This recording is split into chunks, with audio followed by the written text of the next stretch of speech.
এবার তথ্য অধিকার আইনে করা আবেদনের পরিপ্রেক্ষিতে মিলল দুর্যোগ ব্যবস্থাপনা ও ত্রাণ মন্ত্রণালয়ের কম্বল নিয়ে দুর্নীতির কথা।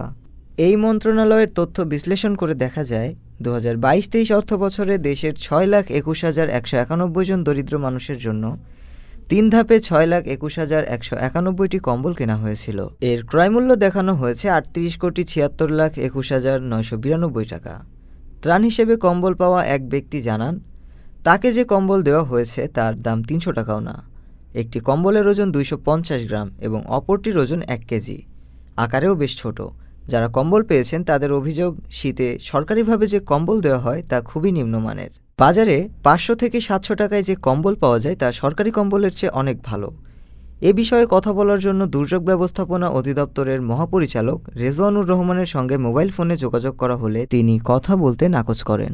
আর দুর্যোগ ব্যবস্থাপনা ও ত্রাণ মন্ত্রণালয়ের সচিব মোহাম্মদ কামরুল হাসানের মোবাইল ফোনে একাধিকবার ফোন দিলেও তিনি তা ধরেননি। প্রসঙ্গত, সরবরাহ করা তথ্যে 2022-23 অর্থবছরের কম্বল ক্রয় সংক্রান্ত তথ্য থাকলেও 2021-22 অর্থবছরে কোনো তথ্য ছিল না। 2021-22 অর্থবছরে সরাসরি মন্ত্রণালয় থেকে কম্বল না কিনে স্থানীয়ভাবে কম্বল কেনার জন্য জেলায় জেলায় অর্থ বরাদ্দ দেওয়ার কথা জানানো হয়। কিন্তু কী পরিমাণ অর্থ বরাদ্দ দেওয়া হয়েছিল তার কোনো উল্লেখ নেই সরবরাহ করা তথ্যে। ডেস্ক রিপোর্ট, আজ বার্তা, ঢাকা।